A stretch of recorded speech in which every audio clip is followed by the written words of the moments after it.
Well, welcome to this evening's session. Very warm welcome. Um, and yes, a very interesting title. Very interesting. The transition away from fossil fuels in Europe, geopolitical and practical implications. And this is just the right timing to have a seminar on this subject. Um, and the transition away from fossil fuels in Europe is a crucial step towards addressing climate change. But it is also a process fraught with significant geopolitical and practical challenges. And we're very lucky to have Brendan Devlin as our main speaker this evening. He is the EU Visiting Fellow at St Antony's, has a background in political science and international relations. And previously, he served as Strategy and Foresight Advisor and Diplomatic Counselor, Director General for Energy at the European Commission, where he developed strategic policies for the transition away from fossil fuels. And he also played a key role in shaping the EU methane strategy. And of course, this is another very, very important subject for climate change. Just as a brief comment, because this presentation is from a policy practitioner, feedback and ideas are very welcome when we get to the Q&A session. But before we get to the Q&A session, we have a very important discussant who's on my left, Antony Calacino. He's a postdoctoral researcher at the Department of Politics and International Relations, DPIR, and a fellow at Nuffield College. He's a member of the Climate Vulnerability Project, led by Professor Federica Genovese, and his research focuses on environmental and climate politics, particularly the political economy of pollution, environmental degradation, and public opinion on climate change. So we have a rich feast ahead of us, and I'd like Brendan, you to speak first. Thank you very much. I look to stand. Oh, right. Apologies for not standing. No, I'm just.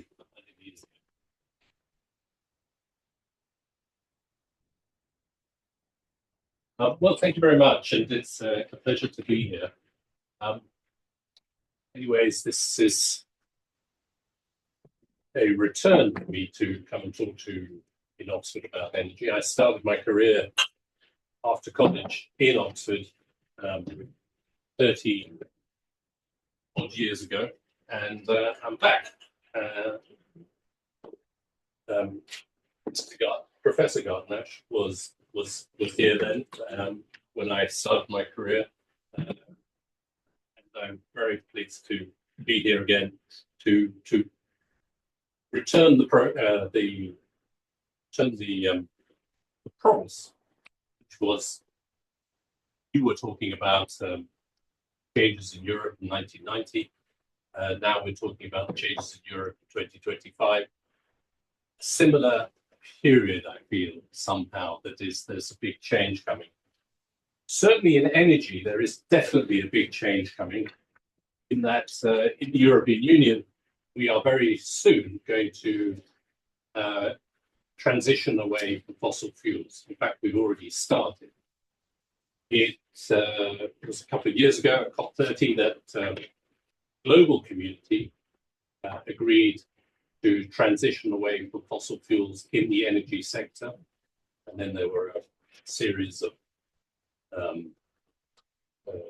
qualifications to that statement, but they agreed in principle that we should do it. And in the European Union, we have started, but we have a lot of policy and strategy to put in place to make that transition away from fossil fuels a reality. Until now, we have worked very much on the demand side, more renewables, more electricity systems, more energy communities, small communities, more solar PV, more this, more that. In the future, we're going to have to start thinking about the the how to close down an oil and gas system that has been in place for well over 80 years. And in the case of gas, well over 100 years. So it is a big change that is going to come. It cannot be done on the basis of just letting things run down, because systems, particularly gas systems, cannot operate at 70 or 60% capacity. They are either on or they are off. The reason for that is for security and safety. Once the systems drop below atmospheric pressure, they stop leaking and start taking in oxygen, the air around us, and then, of course, they become a bomb. So you cannot operate a system at 60 or 70% capacity, and so you have to close it. And we are starting to see now, particularly in Germany, plans to close down entire gas systems. There are several towns in Germany that have announced deadlines for the closure of their systems. Equally, nearly every community in the Netherlands is planning on closing down their gas system. Oil systems are less obvious that they need to be planned to be closed, but specifically for refineries, refineries are optimized for oil that comes from a specific source. So, say, Iraqi crude oil will have to go to a specific refinery in order to be processed, and it cannot go to another refinery unless there is a retrofitting. This is something that has come up in the recent discussions about closing off the opportunities for Russian oil in the Western European system. There are refineries which were dependent on Russian oil, and they cannot use oil from other sources without a large investment. So oil systems will be easier to close down because there is no pipeline, not necessarily a pipeline system, but the difficulty will be with refineries.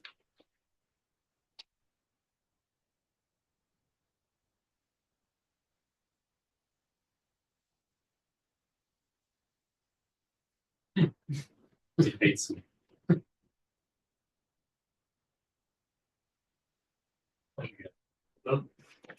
How fast will the EU cut fossil fuel imports? Well, quite fast is the short answer. We've already reduced the amount of gas coming into the European Union quite a lot. We had a 15% reduction over the Russian invasion. That has been primarily demand destruction, so it's not coming back.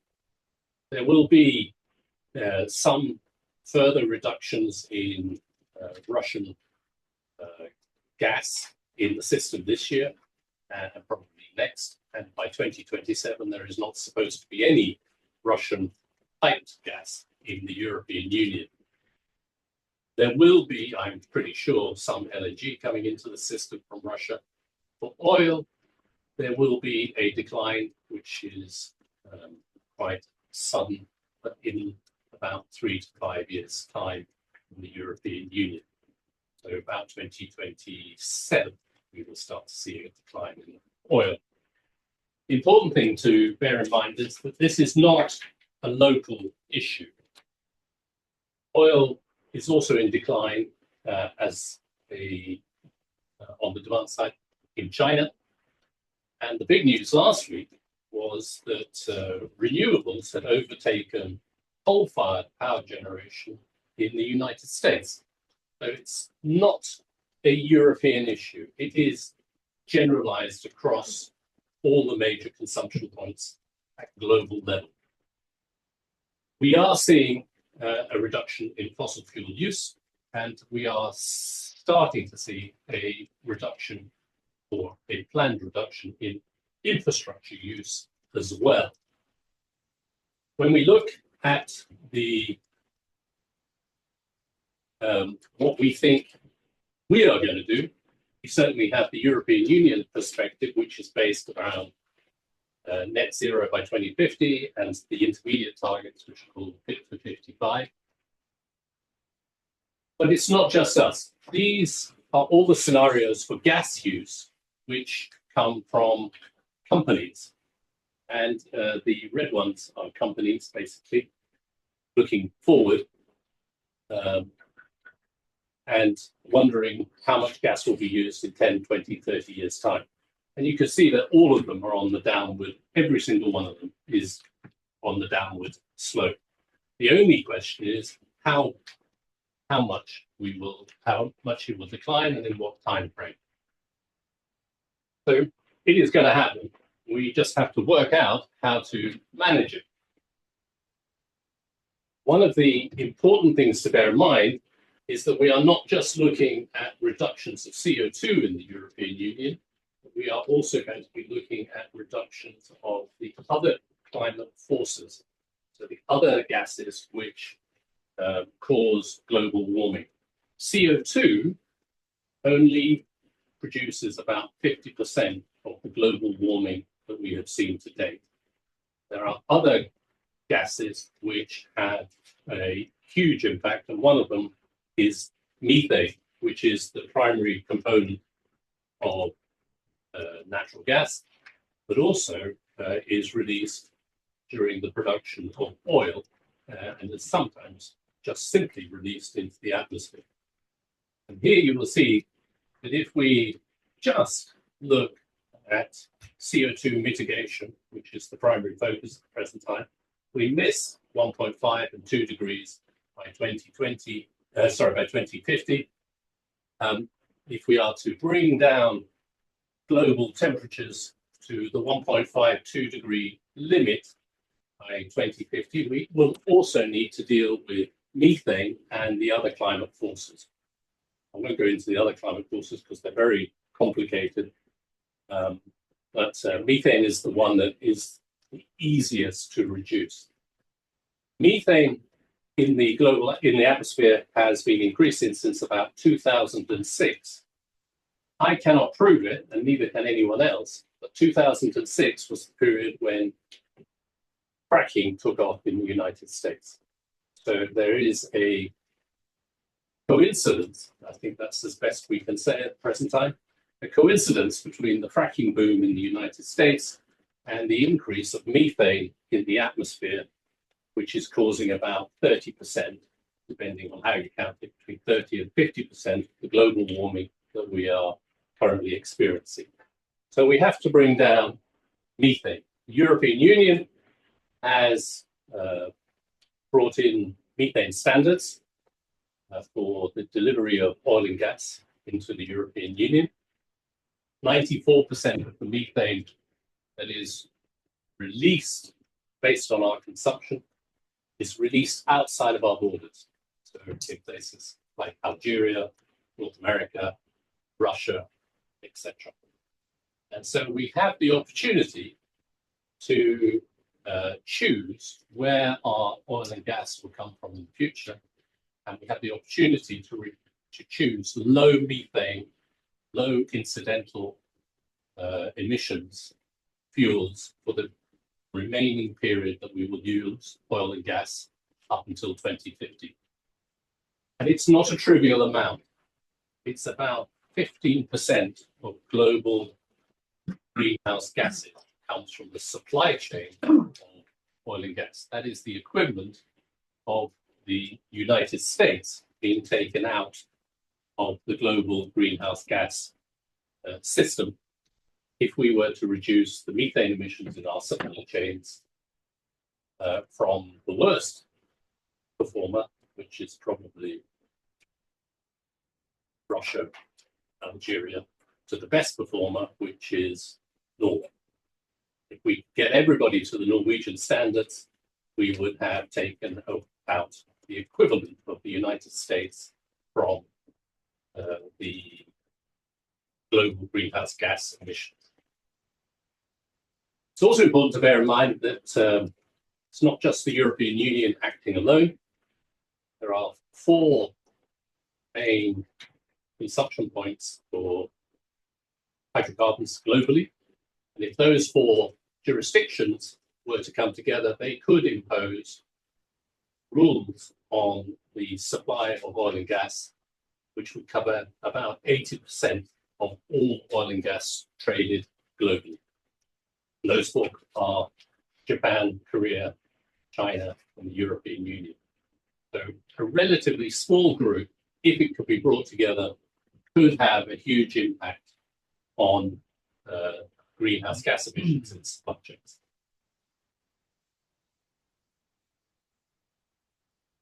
What, though, will be the impact on countries who are supplying oil and gas? There are about 100 countries presently producing oil and gas at global level. Some are tiny, Gabon, Equatorial Guinea, Austria, which you probably have forgotten as an oil and gas supplier to the world. There are some tiny suppliers and there are some very large suppliers. Some of the very large suppliers, oil and gas has a disproportionate impact on their overall economy. In the United States, oil and gas is a very small part of the economy. Other countries, this is not the case.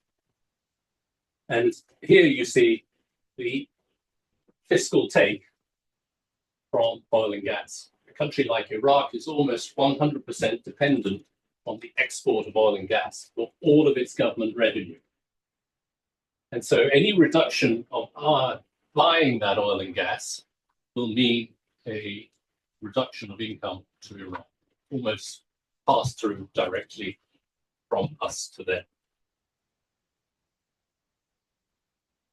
A country like Algeria is a very populous country, as you all know, I'm sure. I just got that in my mind that I'm not talking to Oxford. I need to start talking. They already know this. I don't have to say that, where Algeria is. A country like Algeria loses, in terms of income, in the scenarios that I was showing you at the beginning, a reduction of its income from 40 billion US dollars per annum to about 25 billion US dollars per annum. So a reduction of 15 billion in the announced policy scenario, which I've been showing you earlier. But at the same time as they lose that income, their population is increasing by about 15 million people. So they, on a per capita basis, are going to be extremely hard hit by the reduction of oil and gas revenues on their country. And to give you some idea of what that looks like, this is just for the European Union. These are the reductions of income per country per capita from the reduction of oil and gas purchasing in the European Union. And it's not a pretty picture, particularly for the African continent. One of the peculiarities of this projection is the relative low impact on Russia. And the reason for that is the decline in the Russian population. So looking forward, the population in Russia is declining almost as fast as income from oil and gas is forecast to decline. So Russia is an outlier amongst all of the countries we looked at where the population in the future is significantly lower than the population now. Everywhere else it goes up. Africa is particularly badly hit, and of the African countries, Libya is the worst. 80 to 90% of its national income disappears on a per capita basis from the reduction in oil and gas. And you can imagine when I show this at the political level in Brussels, what people are thinking if these countries are going to have their income reduced. What will happen to the population and where will they go? What will they do? And that's the primary reason why I'm here this year. So I've got to think up some way keeping that population in those countries, put it bluntly.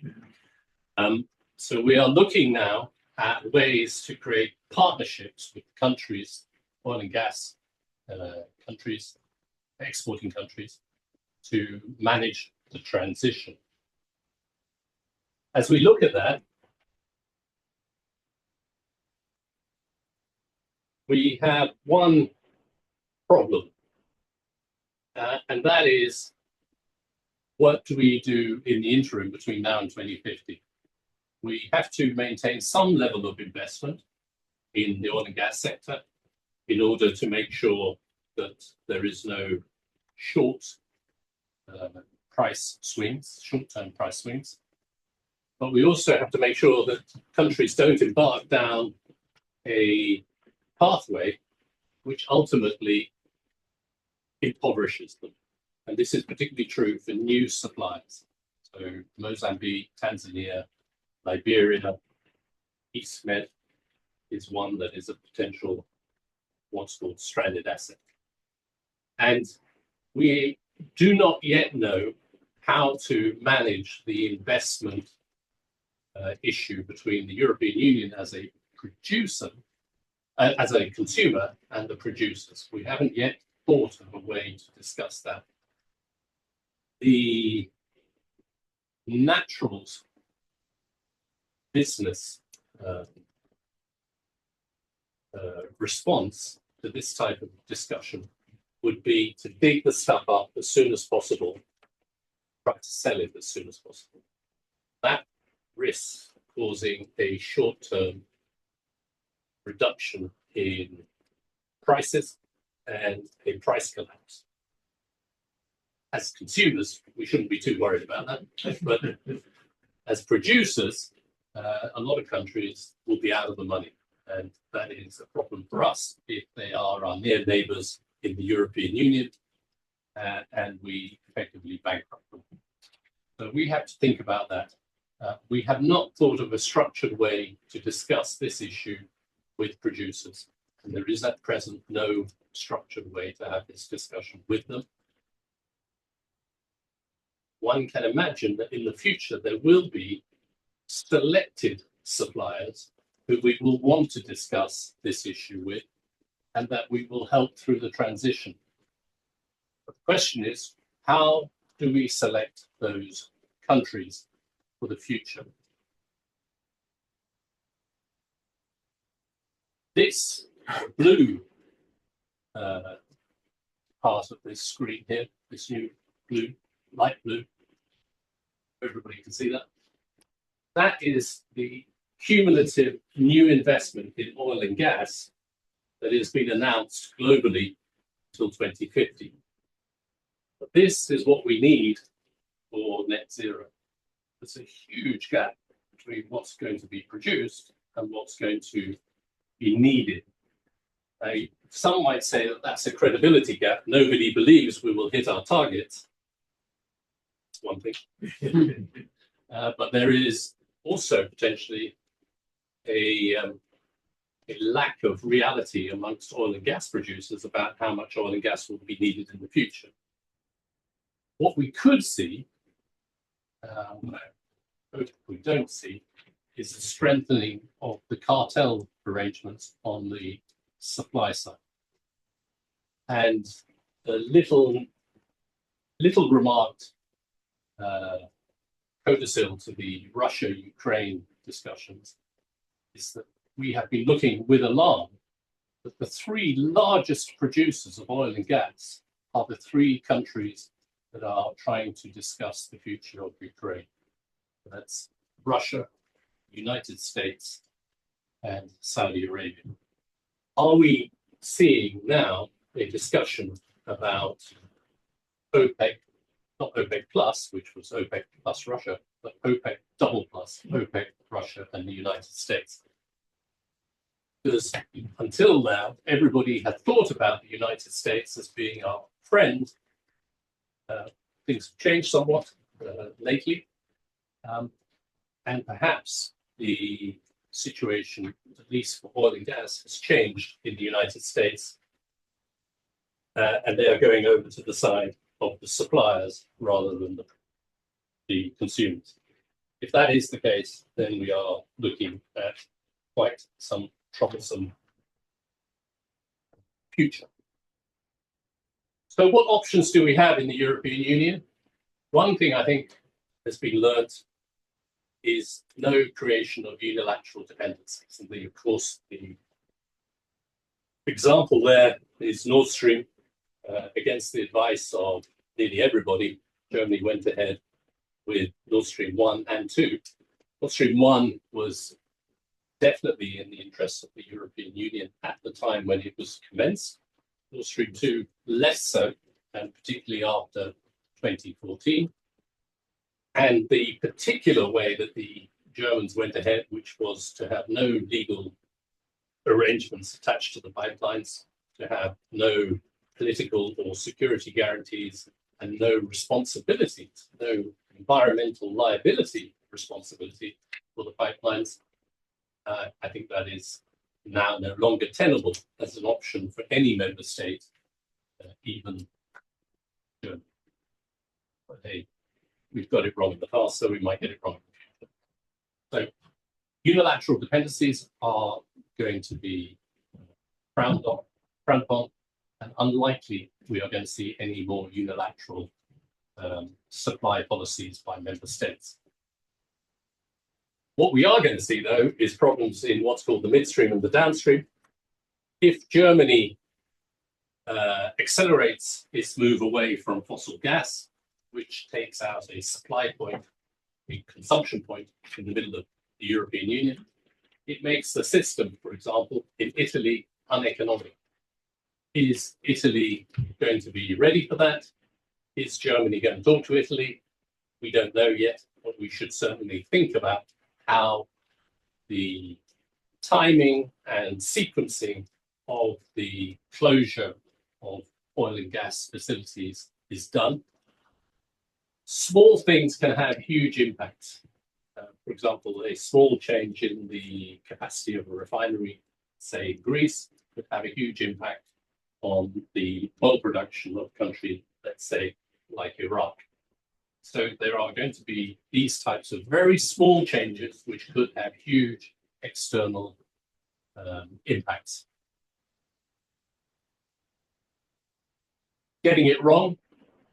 Well, getting it wrong, if we get it wrong at the European Union level, or one of the member states gets it wrong, it will engage the whole European Union. That's what we've seen with the Russia, the switch out of Russian oil and gas in the past 2 years, is that it affects everybody if we get it wrong. What's interesting about the Russian invasion of Ukraine from an energy perspective is that, one, it told us we could do it. If we needed to close down an entire system, we could do it. What also was important was, though, to understand that we needed everybody on board in order to be able to do it. And I think that is also something that has been taken to heart in the member states. If, for example, we were to close 20 billion cubic meter gas pipeline to North Africa, we would have to have several member states on board and an agreement about how to close the system, let's say from Algeria to Italy to Germany to Austria and to Central Europe. That would all have to be organized and sequenced. The Russia situation that we just had has given us some experience doing that, and also has persuaded member states that they need to start thinking about it. What are our options? Well, one option is to do nothing, which potentially is the default. If we do nothing and we just rely on pricing, in 3 to 5 years' time, the marginal supplier for oil and gas in the European Union will be OPEC. No doubt about it. And it could be OPEC plus, Russia as well. It could be OPEC plus, which is the United States. So the marginal supplier in 5 years' time would be for oil, Saudi Arabia, for gas, Qatar, potentially the United States. But the United States has shown in the past that it is willing to manipulate the oil and gas sector for short-term reasons, to either keep prices low in the United States or to reward foreign policy in some way. I think everybody now believes that under the current administration, that will probably either continue or get worse.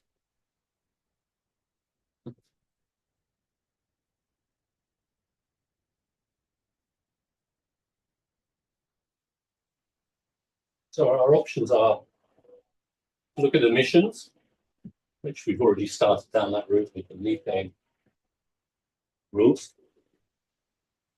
Do nothing. We go down the methane route, we end up with Qatar for gas, and Norway for oil and gas.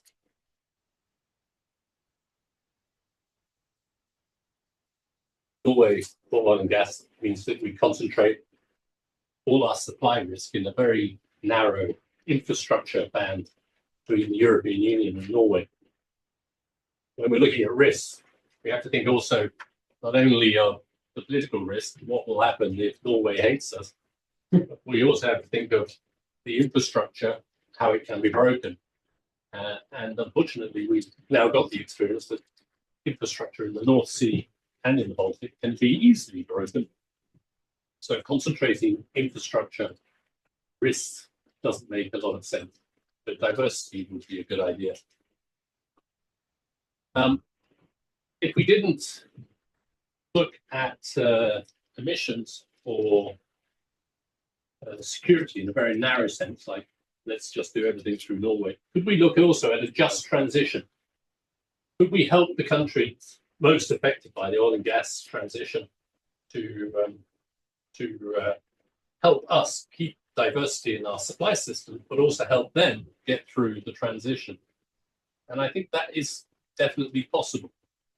From an economic perspective, we would look at extending the carbon border adjustment mechanism, for example, to North Africa, and encouraging North Africa to move up the supply of energy-intensive goods from what is now oil and gas to potentially electricity, potentially ammonia, to potentially steel, fertilizer, and such like. But that would require a full of government engagement with North Africa, which we haven't had until now. I think we are looking at all of these options right now, and I have to make a suggestion in the summer about what we should do. But I'm definitely tending towards a just transition system, which tries to push development in North Africa and in the Middle East, as opposed to let's do nothing. However, when I started this fellowship here in Oxford, it was Joe Biden who was in charge, and as I finish it, I'm not sure who was in charge, but there's the other guy there, and it's not clear to us now what extent we can rely on the United States for the future for oil and gas. It's not clear to us whether we can rely on the United States in climate negotiations or in support of development in North Africa or in the Middle East. So things have certainly changed. We will be looking to, I think, develop some way of reducing the impact on these countries, but I don't have the answer yet. If any of you do have an answer or a suggestion, I'd be very willing to hear it and to discuss it, and potentially even we could to implement it. Now, I'd like to thank you and hand it back to you, Chairman, and to Antony, and to open up the discussion.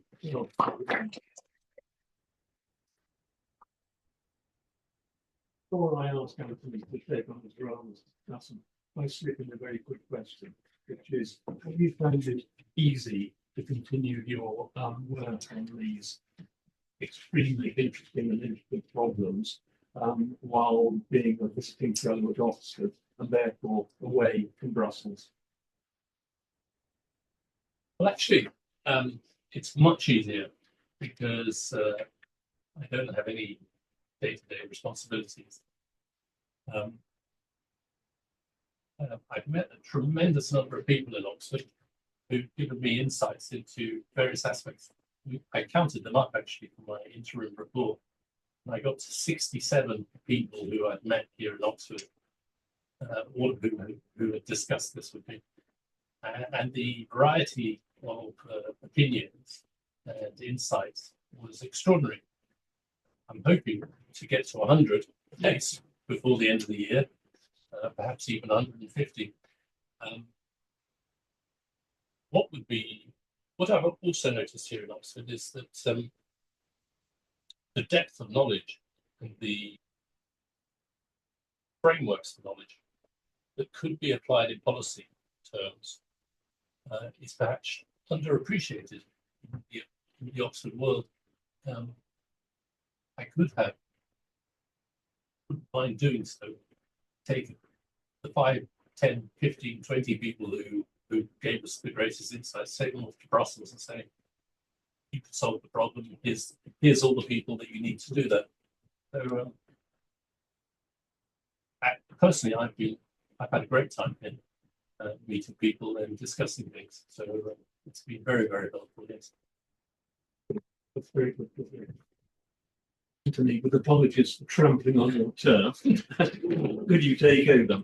Yeah, well, I'm really humbled to be able to provide comments on someone who actually does policy for a living, whereas I just kind of sit behind a desk and occasionally I'm in the field. But actually, my background is mostly in Global South environmental politics and with some European politics as well.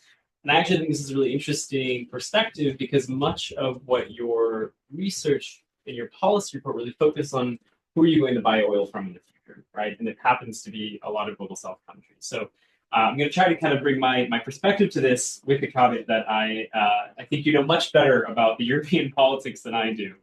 But yeah, so just some reflections on this work. You know, I think as it was laid out very clear, right, we have this issue, okay, first order problem is to address climate change, we need to reduce our consumption.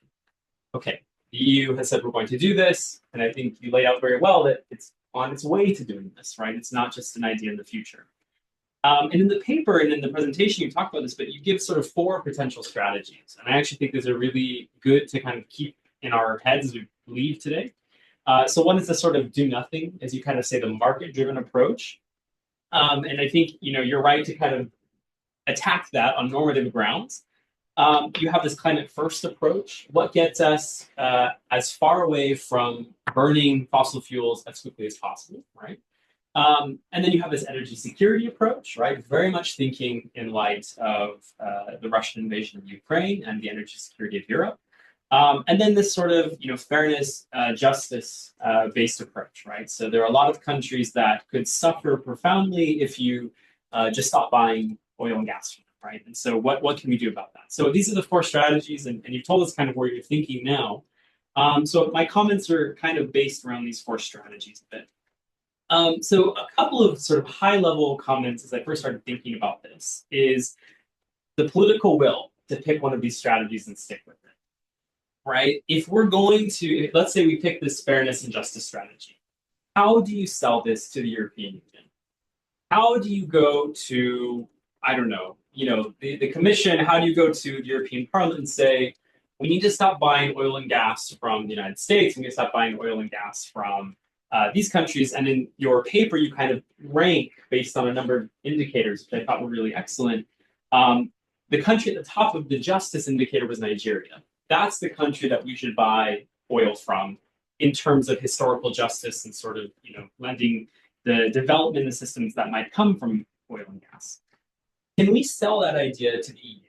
I think it's a really big question up for debate. And if we also think about other approaches, the climate first approach. This one, to me, seems like you would have the most polarizing opinions on this. I think you would have people in the European Union say, yes, we need to push as hard and fast as possible, because all of these other issues you've laid out are second order, It won't even matter who we're buying oil from if we can't live on, planet Earth. But I think you also have an increasing growing presence in the European Union, especially after some recent elections, of the far right who don't care as much about climate change, and they kind of I could see them not buying into it. And so I think this is a problem on the horizon.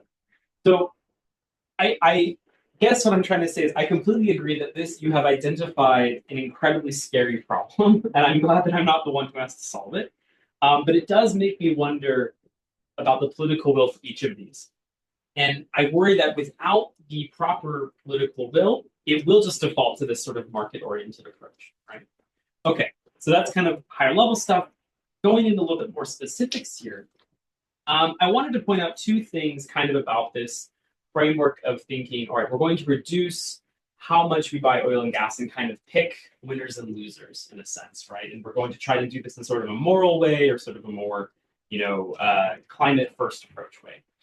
But some things that kind of come from the political science literature on this that I think you should also consider. So there's something called the resource curse, which is essentially this idea that if you're a country that has just been blessed with natural resources, this can actually be a problem in terms of democracy. So it hinders democracy.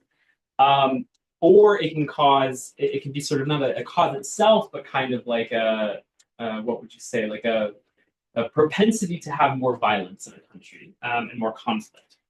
And the one resource that is consistently found to have this effect is petroleum, is oil.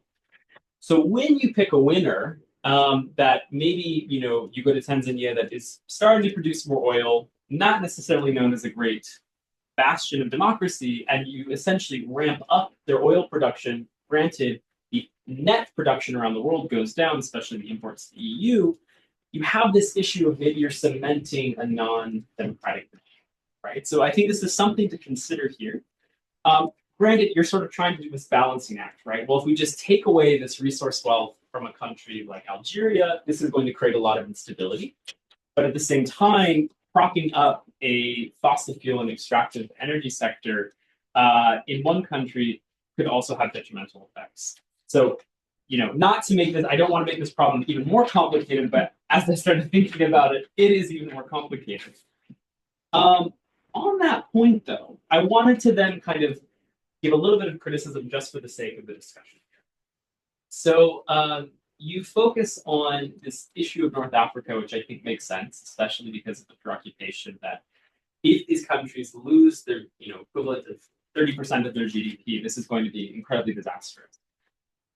I wonder, though, how is that necessarily 100% the case? Because what we also know from the literature and economics and political science is that oil revenues, especially in a country like Algeria, are not fairly distributed, right? And so this is essentially, again, this is that resource curse. It's propping up a regime that is not democratic, right? And so if taking away the oil revenue doesn't necessarily impact everyday working people, but maybe impacts the regime, that yes, that of course has ramifications and indirect impacts on society, but maybe it's not such a disastrous result as you kind of paint out. And maybe there are ways to kind of preempt that or help with that.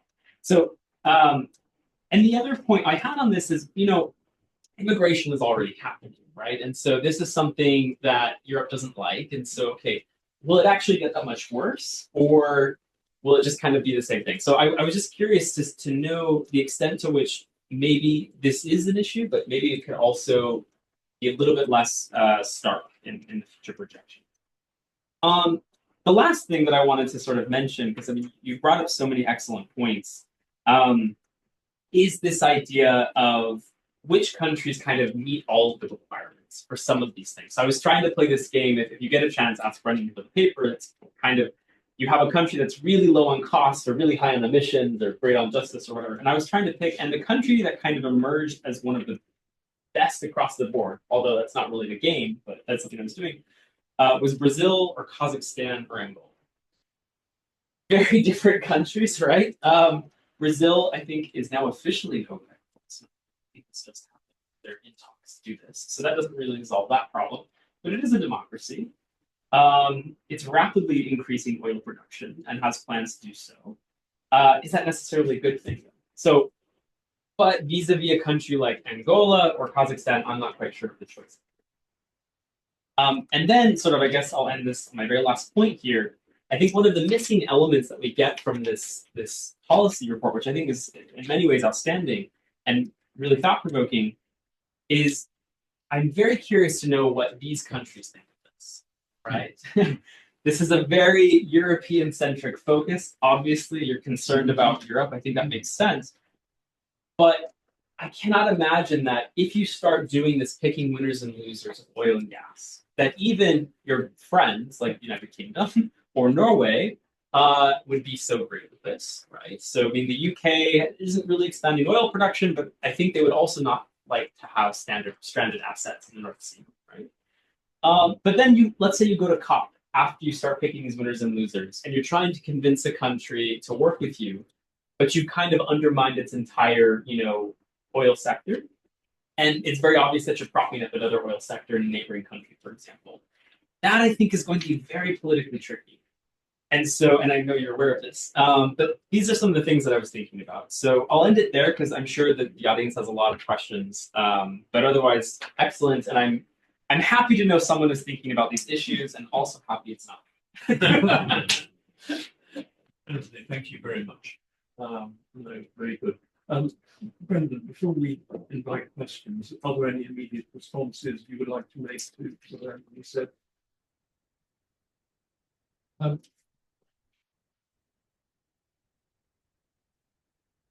Well, just on the last 2 points, the United Kingdom and COP, COP, and talking to the countries themselves, we will hope to start with some of the countries. There are some seminars coming up this summer, in fact, in Zurich and in Salzburg. If anybody wants to come to them, you're very welcome. Where we will be discussing this. There is no structured dialogue, though, and there is no place where we can have these discussions with producers. It's politically very difficult to have these discussions with producers because they are immediately attacked as being the European Commission is talking to producers in order to develop relationships. And it's always very antagonistic from civil society perspective. We don't know what the countries think of this, but what we do know is that if we were to pick winners, we would break the fossil fuel lobby. And that is one of the instrumental values that we want to exploit. If we were to say to Algeria, you are our partner for decarbonisation, and some other country is not, then Algeria would be on our side in the discussions in COP. So that's something that we know we could exploit, and so could Japan, so could Korea, potentially China as well. The question is how to do it, and which country do you exclude? You'll have seen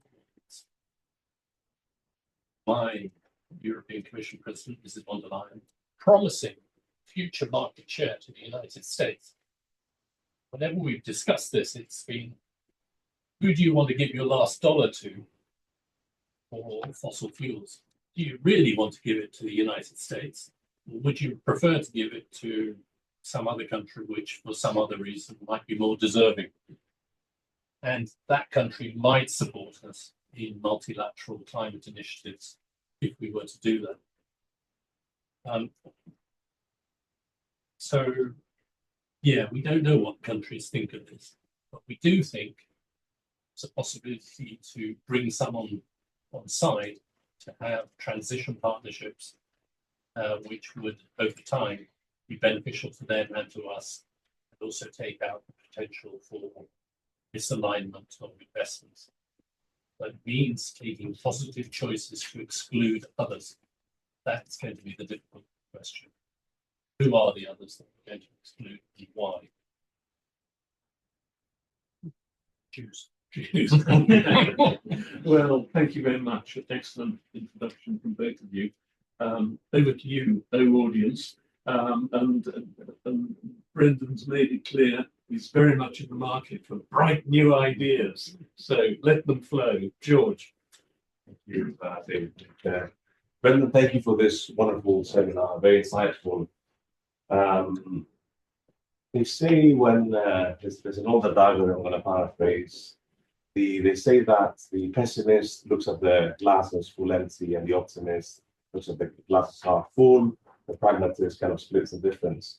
And since the whole situation with Russia was mentioned, on the positive end, as we've discussed in private, we didn't, after the war in Ukraine, we didn't face the same collapse that we faced in the first decade of the 2000s.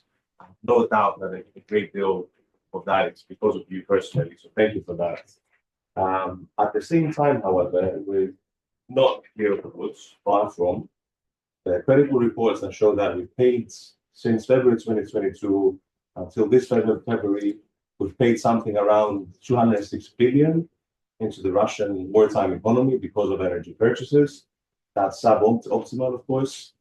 At the same time, we faced a great deal of stagflation. Another expert in one of the seminars from Bulgaria told us that specifically certain segments of the population have suffered greatly. So my first question is, could you please kind of explicate from within, now that you're an academic for a year, perhaps more if you'd like, that'd be great for us to learn more from you. Could you explicate the dynamics about what happened there? And a second brief question, if the chair will allow, goes back to one of my experiences, the inspiration of it. When I was working in Brussels in energy, in the field of biofuels at the time, we faced the indirect land use change, the island concept, right? Which basically said, okay, the biofuels might be great in certain regards, but if you bring in the whole of the equation within, then probably the biofuel solution is not that great on a net basis. And I'd like to draw a parallel with kind of what's happening in the natural gas science. And I'd like to take us to the East Mediterranean. One of the ideas encapsulated in the American policy towards the East Mediterranean is setting the energy security aside, that a collaborative framework of energy induced by energy in the region would help stabilize the region. And it would help us deal with a lot of security threats beyond energy, going to counterterrorism concerns, migration, arms proliferation, and the list goes on. Now, you mentioned very cleverly and very clearly what would happen if we disrupt, what would happen to certain producers who disrupt the supply flows. But I'm thinking, could it be that we should also be taking into account not just the cost to the existing suppliers, but also to the prospective cost if we were to utilize energy reserves? I mean, Antony said, reflected the thinking that, climate change is top priority, and to do that, we need to reduce consumption. But perhaps I agree, I'm fully with you that climate change should be the top priority. But what if it's not as simple as reducing consumption across the board? And I say that because I think allowing for instability in this Mediterranean, Lebanon, Syria, Gaza, the warfare that we saw there actually polluted the environment more, I think, than if we had somehow figured out how to execute the American plan. And with that, I wanted to ask if you have any comments on that in our session. Thank you. Sorry, the first question was explicate the dynamics that have not led us to complete kind of the a policy that would keep us basically prevent us from paying 206 billion into the Russian wartime economy.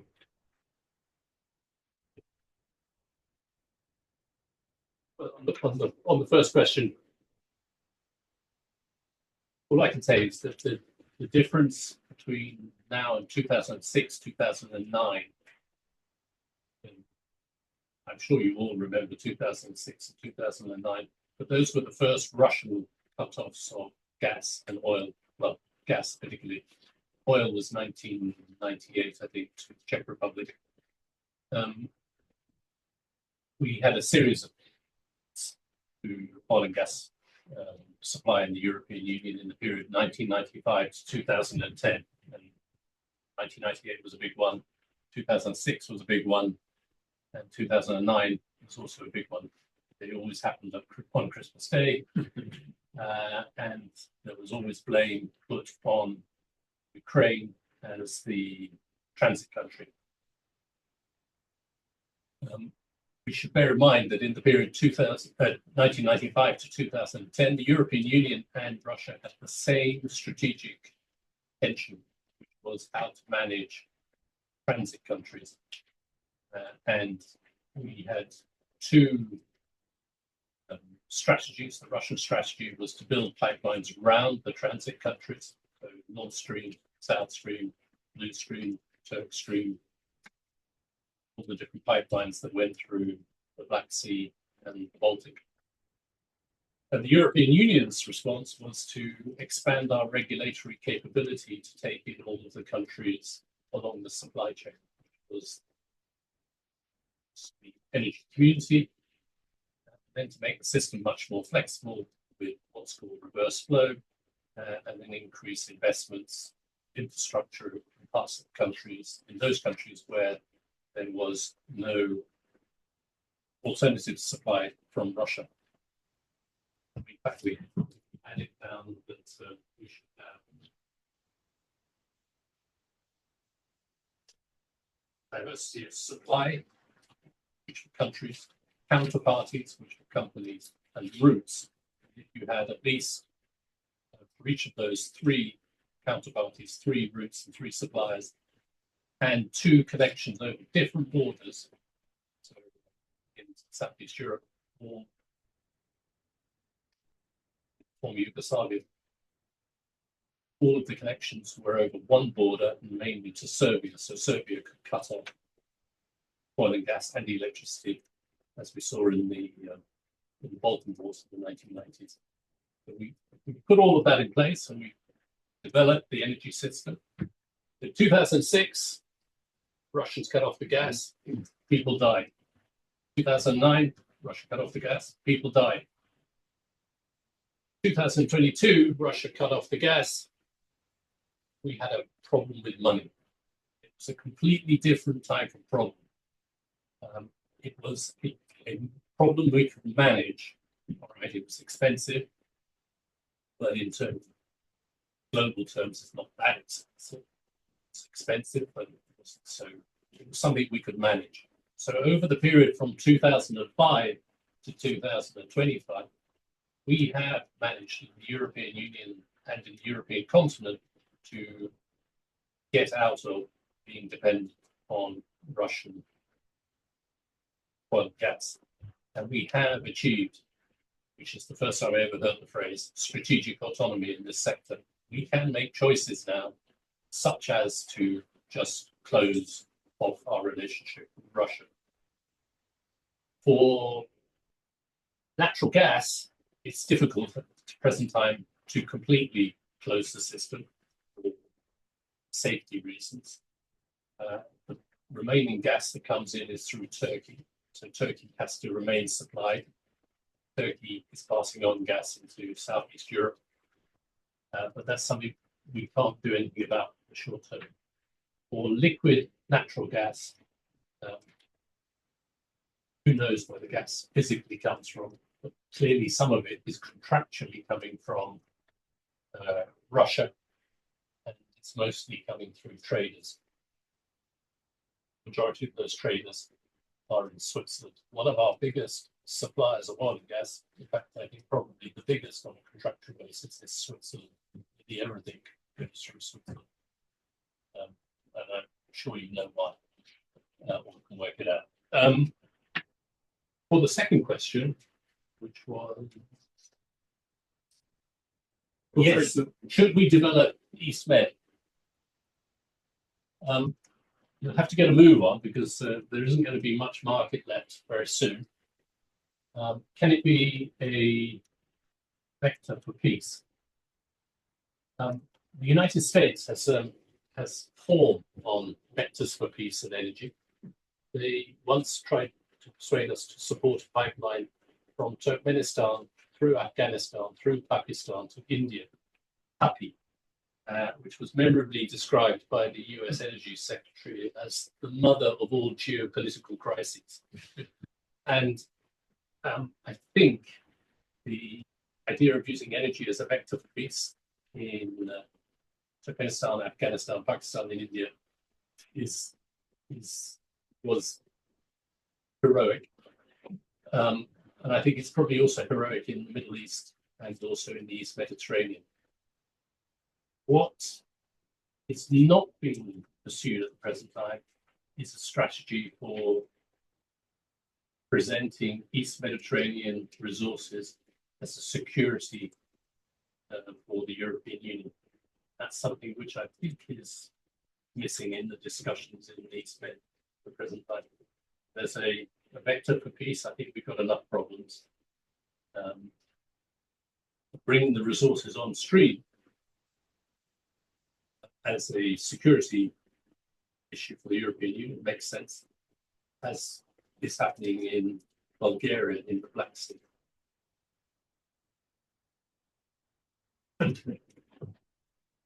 Oh, I think I would prefer to just open it up because I don't think I have a better follow-up to that on the on those questions. Fine. Yeah. So Ideas bubbling out. yeah. I'll note here, but I think people have been waiting to. Well, exactly. Okay, thank you, Anthony. Question there, question there. Right. Thank you, Brendan. Thank you, Anthony. Well, my question will ultimately be related to the fact that I'm sort of going to suggest that maybe there's a bit more of a win-win here than even you could imagine, which is the fact that having visited Iraq many times, that's where most of my family live. This is one of the biggest oil producers in the world. Huge fiscal reliance, and the electricity doesn't work half the day. So clearly, people see no benefit, as you were suggesting, which is true. Then again, a lot of those fiscal funds, besides being stolen by our beautiful politicians, as they are here, it is critical because it goes into security. And actually, if there's one thing the Iraqi government does do these days fairly well compared to other countries in the region, it's keep ISIS under control and other malicious actors at the border. So I think what's very interesting then is to say how actually it's not just us that have the energy problem, but it's those countries as well, right? Because we're seeing this as like a lose-lose, as if we're telling Dubai or Saudi Arabia or one of these Gulf countries that we're going to take away. No, we're actually saying to this, that sort of heavy right. We're actually saying to quite fairly poor countries, how can we work with you to also improve to get electricity on the grid 365 days in the year? I mean, that is actually something very important. And you look at places like, and that's why actually these countries are looking towards somewhere like China, who are coming and say, look, we're going to invest in these energy projects. And I feel that's also somewhere the EU can start exploiting. And instead of actually going in for industrial projects and trying to make them the big next car manufacturers, which, by the way, I don't see, because that's what we said about Eastern Europe. I mean, no one buys a Russian car. There's a future. So why not actually package it more in that way? Because, and this was going to be my critique, and I'll now try and shorten it up, was that you suggested that a market approach is a negative approach, right? As it's is to do nothing. But there is no market. There is no free market trade between, it's a very limited market between the European Union, North Africa, and the Middle East. There's not, the Americans and the Brits, we spent God knows how long in Iraq. There's not a single McDonald's. I mean, where is this greedy capitalist colonialism gone? Why isn't there an M&S in the center of Baghdad? This is the sort of so why isn't the win-win actually? It's the case of saying opening ourselves up increasingly to these economies. We basically already have freedom of labor movement between these economies. Why not actually have freedom of goods, products, services, and say to these countries like Iraq, and say, do you know what we'll do? In response to the fact that we're going to stop buying your oil, we'll do a free trade deal and we'll start bringing in EU investment to level up your infrastructure. Thank you very much. let's have some more responses to those, and then we'll take the next question. Okay, and then Well, even I agree with you. That's exactly what we'll probably suggest. The difficulty is that any time you talk about industrial development or development aid in any country nowadays outside of the European Union, it's and particularly this time. Why would we do it? Where will the money come from? Who will? No, we are not. The European Commission, should I say, it's not set up for grand political gestures and doesn't yet have the ability to propose them. I'm hoping that they will by the time we get to discussion point. But right now, can't do that. Can't even get an agreement with free trade in South America. We can't get any agreement with the United States. Any agreement with North Africa could only be done if we were absolutely clear that we were going towards decarbonisation. Because they will not come into a discussion unless we are credible that we are not going to buy their oil and gas in the future. And that's going to be the first step. After that, you can talk about all sorts of things, extending the carbon border adjustment mechanism, having wellhead taxes, all the rest of it.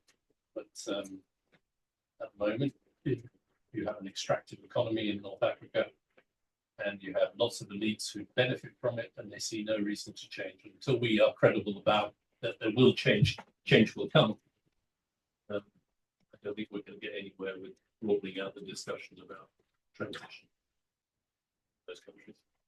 But hey, I'm not an expert in North Africa. Somebody else might be, but I'm not.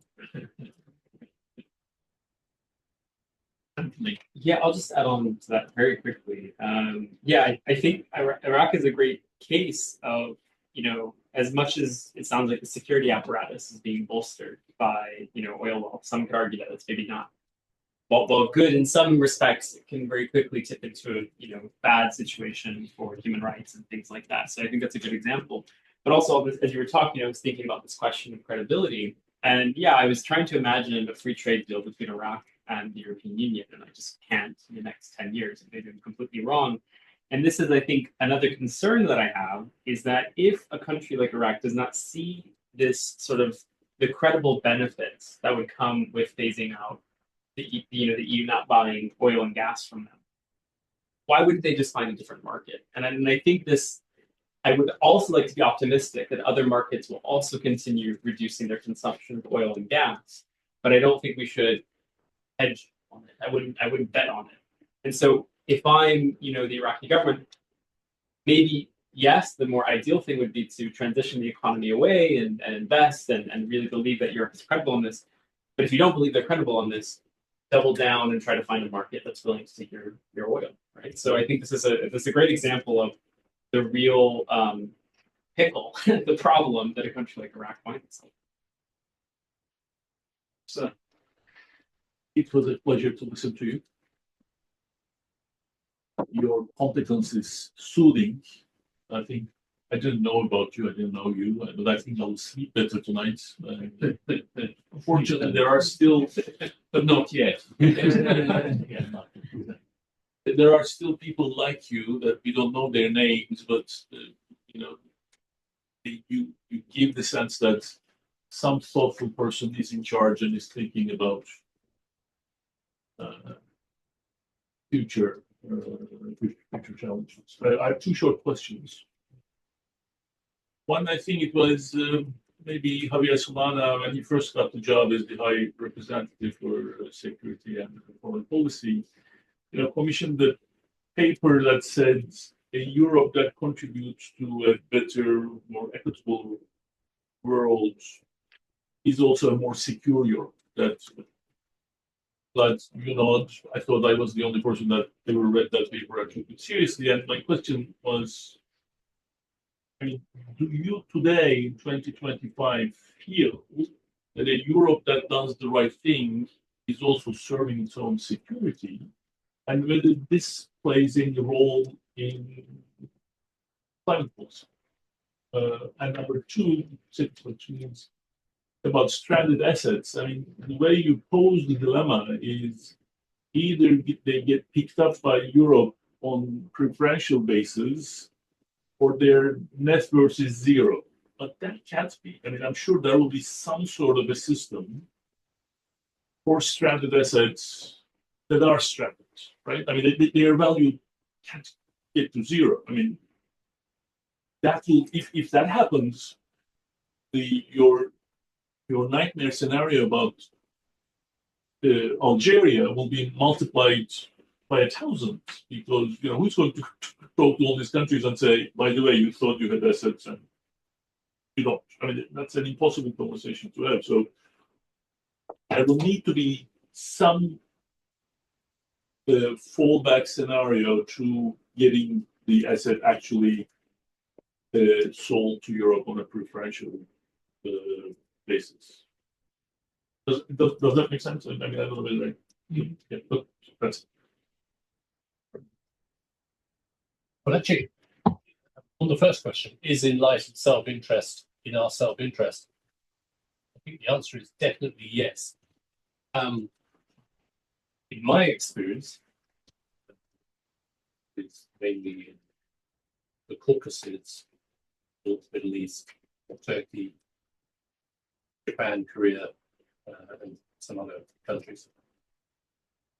The overwhelming experience I've had is that people like talking to the European Union because we are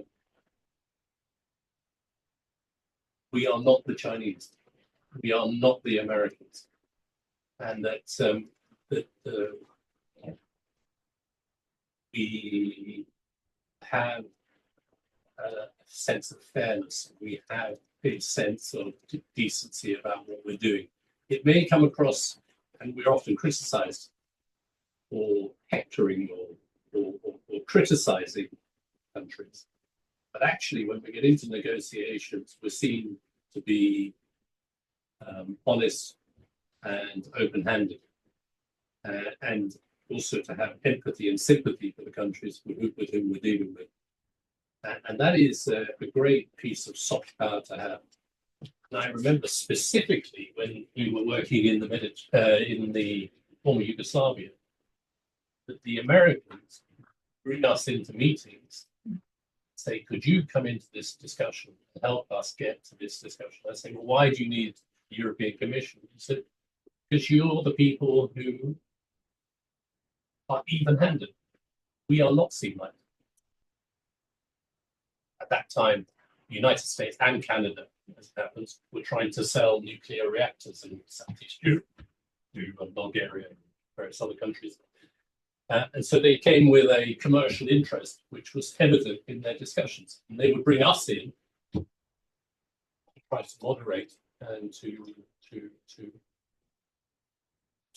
have that open-handed discussion. So yes, it's a piece of soft power that we should never lose in the European Union. We are actually,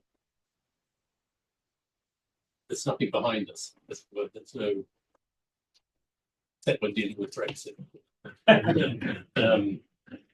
On your second question, the stranded assets. I actually don't like the phrase stranded assets because it gives the impression that if you have an oil field, you should develop it, and if you don't develop it, you should be compensated. But that's not how the world works. And if all of the oil and gas that has been discovered so far was developed, we'd have a 6-degree world. So that difference between 2 degrees and 4 degrees, 6 degrees, that 4-degree difference, these are, in my view, are not assets at all. You cannot develop them. Simply, they should not be described as assets. They should not be used as collateral. They should not be used in any financial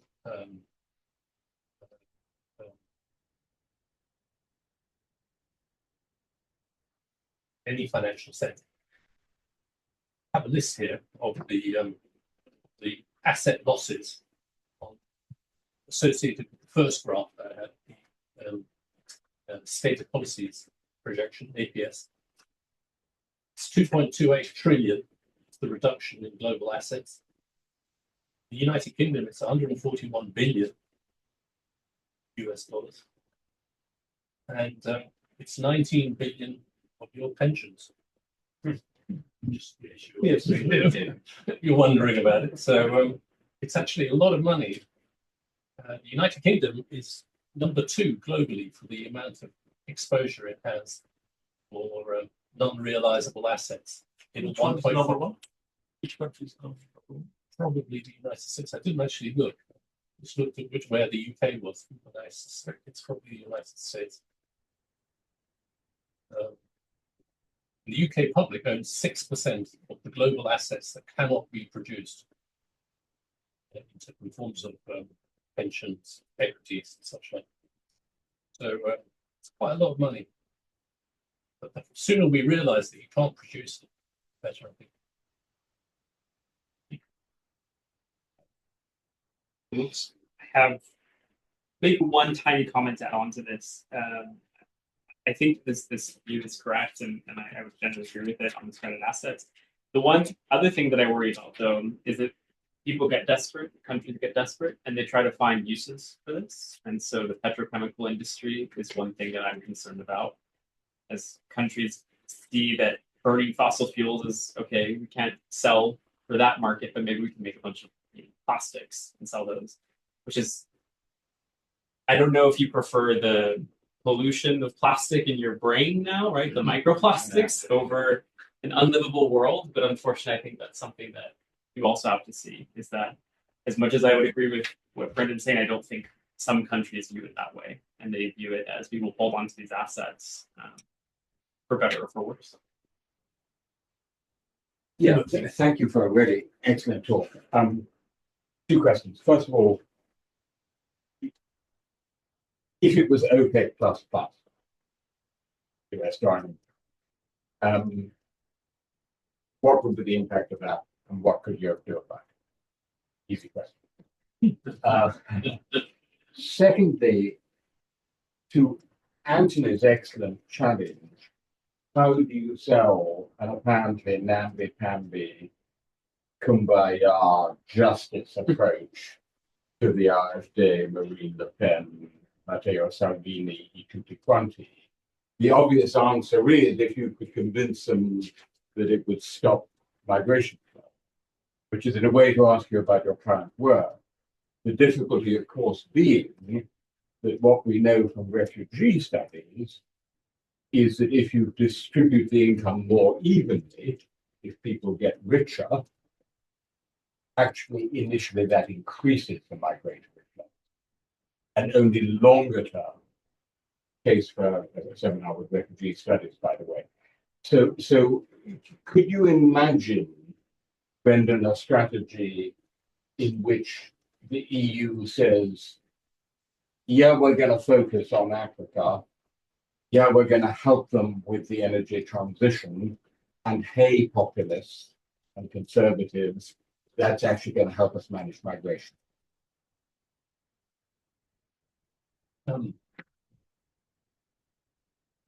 Yes. And the second question,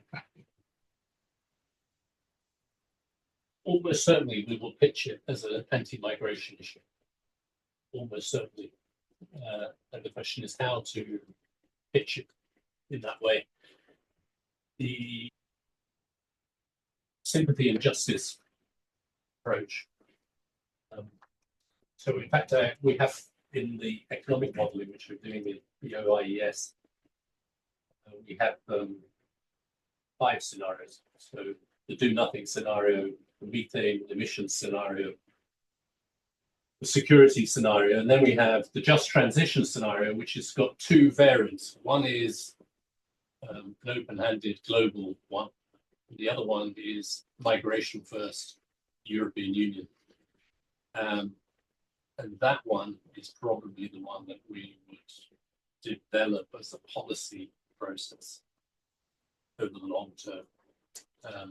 It involves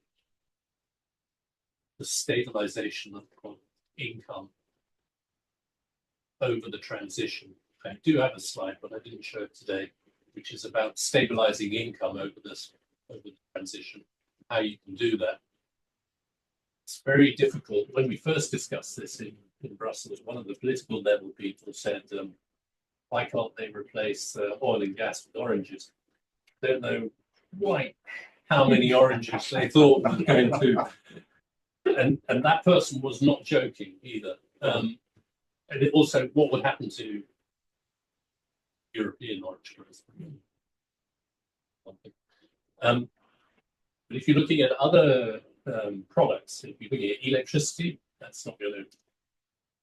The countries of North Africa have the same electricity profile as the European Union in terms of the amount of sunlight they get, free land, etc., etc. If you're going to have solar panels, you might as well have them in Spain and not in Morocco. It doesn't make sense to put them further away.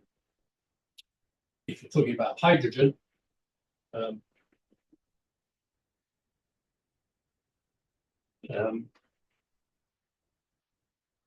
at the moment, from North Africa, we get $390 billion per annum from oil and gas. That's a net transfer every year of oil and gas at the moment to North Africa. If we replaced it with hydrogen, it would only be 60 billion, so 1/6 of the value. So hydrogen isn't going to be a substitute. We don't have any current perspective on which goods could make up the income shortfall for North Africa. It would have to be intermediate manufacturers at the very least. So things like fertilizer, at the very least, and possibly others. What you could imagine, though, and here I'm speculating, is that we have very large dependencies on other things to other parts of the world. So potentially you could imagine shifting some specialist steel from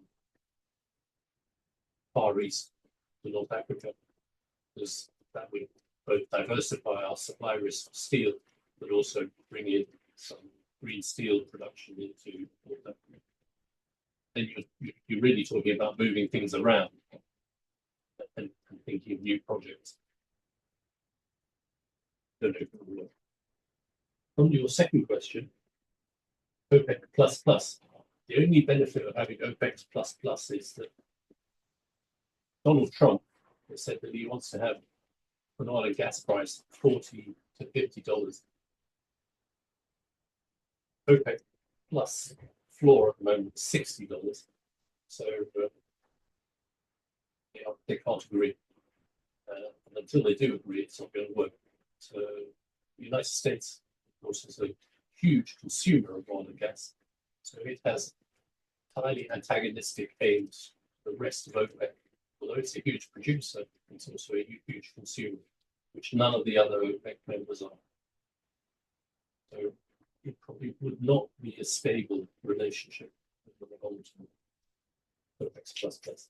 However, Russia, Saudi Arabia, the United States sitting in Saudi Arabia discussing the future of Europe, not a pleasing prospect when they are the three largest oil and gas producers in the world.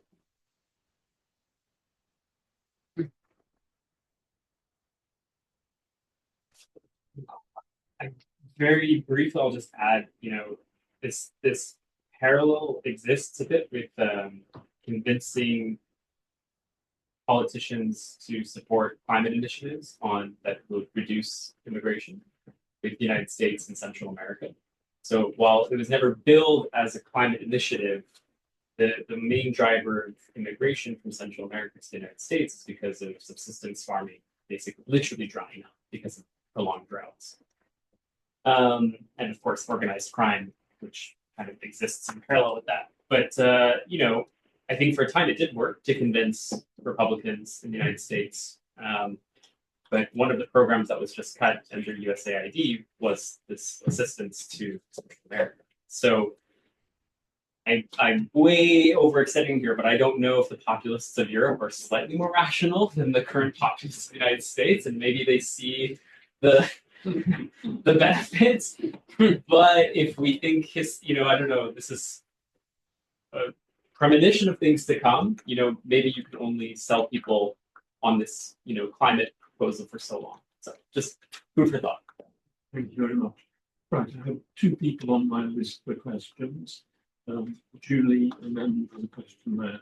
And on the principle of ladies first, we ask Julie if she'd like to ask her question. Two questions, Brendan. You're responsible for the Arctic moratorium. Could you explain what that is? And secondly, perhaps not quite related to your talk, but banning factory farms would significantly reduce greenhouse gas emissions and a lot of other things as well, deforestation, water pollution. To mention the cruelty to the animals. So is that something that even Antony probably to mention? You have first go, Brendan. Well, firstly, on the Arctic moratorium, the European Commission proposed in 2020 a moratorium on all oil, gas, and other mining activities in the Arctic area, with the intention of maintaining the level of glaciers in particular in Greenland, as it happens, where the glacier is about a mile deep. And there was talk at that time of developing oil and gas production there. There's a moratorium already in place, or was in place in Canada for Arctic seas, and there was a moratorium in the United States, which has gone out the window since Donald Trump has come back into power. We felt at the time that there's a possibility of getting people to agree on an Arctic moratorium, as there is for an Antarctic moratorium for oil and gas production. And we specifically proposed that we would never buy oil and gas from the Arctic region in the future. Just after we proposed that, Russia invaded Ukraine, and the discussions about the Arctic moratorium were put on ice, literally and figuratively. We have not come back to it, but at some point,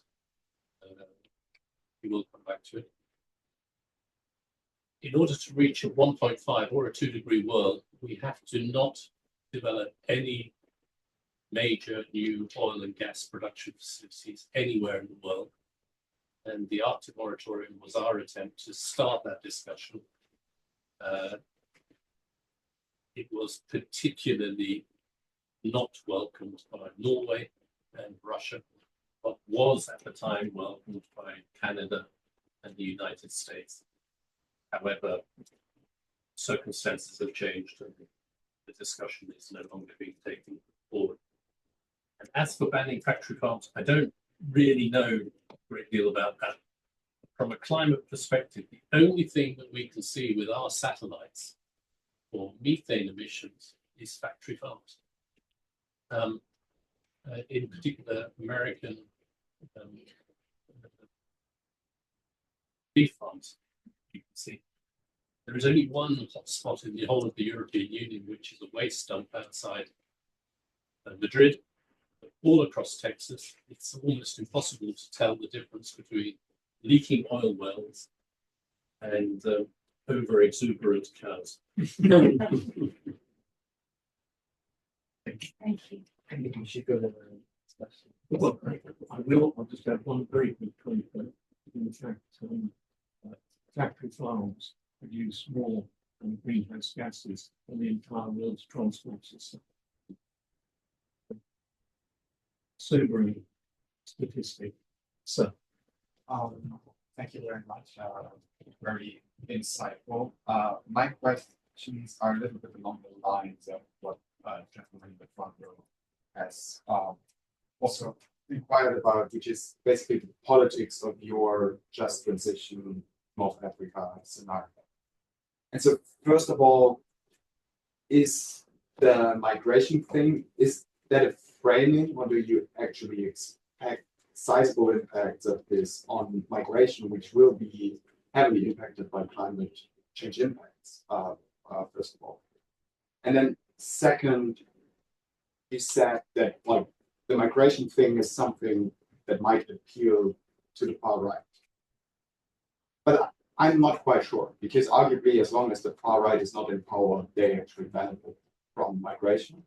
And arguably when they're in power, they really like symbolic policies that make them seem tough on migration, much more than policies that would address migration.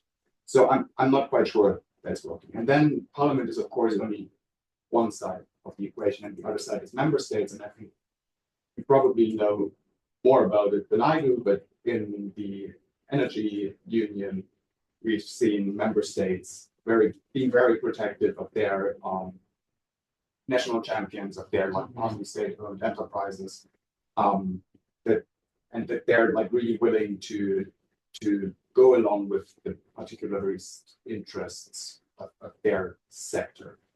And so I can't really wrap my head around who would be, say, what Poland was to the renewable energies for your plan. So which member state will be basically having their foot on the brakes, and how can you basically buy them into it?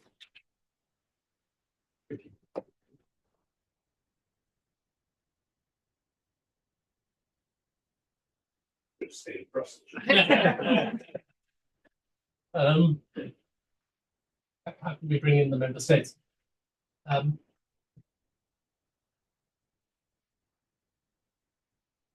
think it's I find it very difficult to believe that a reduction in the amounts that we're talking, reduction in income in the countries that we're talking about, 80%, for example, on a per capita basis.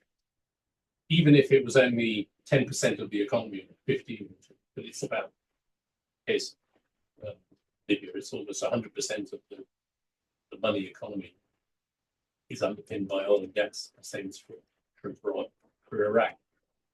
That if we saw the reductions that we are projecting in the slides there, that would not increase migration.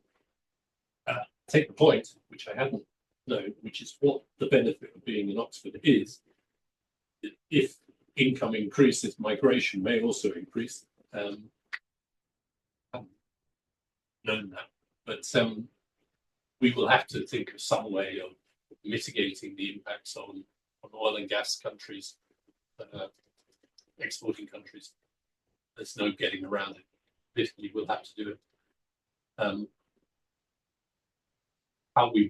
Whether it makes it less or more difficult for the far right to appeal, I don't know. It's a difficult question which I can't really deal with myself. We put in a plea for some of the smaller countries, which we haven't discussed, like Gabon and Equatorial Guinea. There are some countries which are 100% dependent on us, oil and gas exports, in Africa. And there may not be a huge migration issue, but the economy is completely focused on exporting. It may well be that not exporting oil and gas will allow them to reform and change. But if we do that, we have to be aware that that's what's going to happen and be prepared for all that, because I doubt it would be a stress-free transition in those countries. So, I hope that answers your question. I think we should go for a cruelty-free dinner. I'm sure we should. I think we should have done that. That was a great response. So yeah, I like cruelty-free dinner. Well, thank you both very much indeed, and thank you to the audience for some very interesting questions. And I think that was a very, very worthwhile session. So I'm very glad you didn't stay in Brussels. You came over to see us. And thank you very much.